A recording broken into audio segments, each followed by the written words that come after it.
एक समय की बात है। देवराज इंद्र और सभी देवता और बृहस्पति देवता अपने किसी कार्य के लिए महादेव से मिलने जा रहे थे। महादेव को भी पता था कि देवराज इंद्र और बृहस्पति देवता उनसे मिलने आ रहे हैं।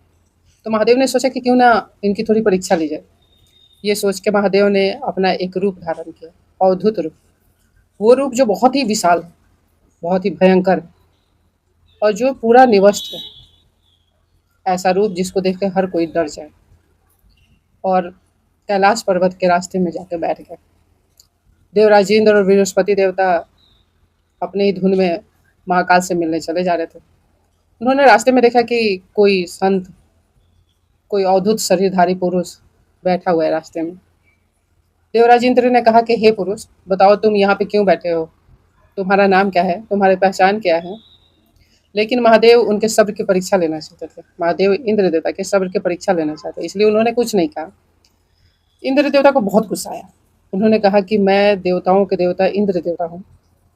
मैं तुमसे रिक्वेस्ट कर रहा हूँ और तुम फिर भी नहीं बोल रहे। तुम्हें मालूम भी है कि मैं कौन हूँ?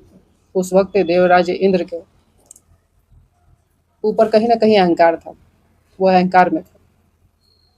अद्भुत पुरुष ने कुछ भी नहीं कहा। अब देवराज इंद्र को गुस्सा आने लगा। उन्होंने कहा कि हे मूर्ख, मैंने तुझसे कितनी बार रिक्वेस्ट किया तुम्हारे बारे में पूछना है, लेकिन तुमने कोई जवाब ही नहीं दिया। तुम्हें अपने ऊपर लगता है बहुत घमंड है, क्योंकि तुम्हें मालूम नहीं है कि मैं कौन हूँ, और ये अब तुम्हें इस बात के लिए दंड मिलेगा। और ये बोल के उन्होंने अपना वज्र उठा लिया। जैसे महादेव ने देखा कि देवराज इंद्र ने वज्र उठाया, उन्होंने एक नज़र वज्र पर डाली और वज्र वहीं पे फ्रीज हो गए। उनके हाथ भी अकड़ गए। और उनके इस व्यवहार से महादेव को इतना गुस्सा आया कि उनका तीसरा नेत्र खुल गया, जिससे अग्नि प्रज्वलित होने लगी। दूर खड़े बृहस्पति देवता ये सब कुछ देख रहे थे और वो बहुत अच्छे से समझ गए कि ये कोई साधारण पुरुष तो नहीं हो सकता है। ये पक्का महादेव ही। वो वेश बदल के आए थे ताकि वो हमारी परीक्षा ले पाए।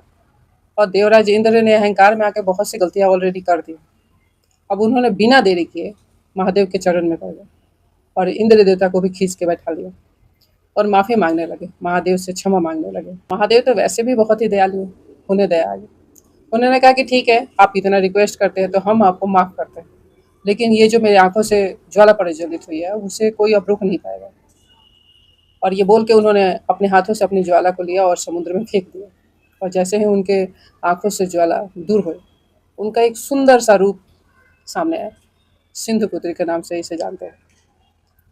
फिर उन्होंने पूछा कि देवराज इंद्र और बृहस्पति देवता, बताइए आप लोग हमारे पास क्यों आ रहे थे? उन्होंने कहा कि एक दैत्य है जिसने हमारे राज्य पर, हमारे शासन पे कब्जा करना चाहता है। सिंधुपुत्र के पास नदी जो है वहीं पे वो रहता है। आप हमारी रक्षा करें। महादेव ने उस दैत्य से युद्ध किया और उसमें विजयी रहे। महादेव को लगा कि मुझे जो कार्य करना था कर लिया, इसलिए वो सभी कार्य करके अंतर ध्यान हो गया। देवराज इंद्र और बृहस्पति देवता भी शांति और सुकून के सांस लिए, क्योंकि उनकी सारी परेशानी खत्म हो चुकी थी। महादेव ने चूंकि इंद्र देवता को क्षमा किया था, जीवन दान दिया था, इसीलिए इंद्र देवता का एक नाम जीव भी है। कहते हैं कि ये कथा सुनने और सुनाने वाले की सभी मनोकामनाएं पूरी होती है। अगर आप शिव पुराण नहीं पढ़ पा रहे हैं, आप महादेव में यकीन रखते हैं, आप महादेव में आस्था रखते हैं, लेकिन आप शिव पुराण नहीं पढ़ पा रहे, तो आप हमारे चैनल को सब्सक्राइब करें और हर रोज़ आपको मिलेगी एक नई कहानी शिव पुराण की। ओम नमः शिवाय।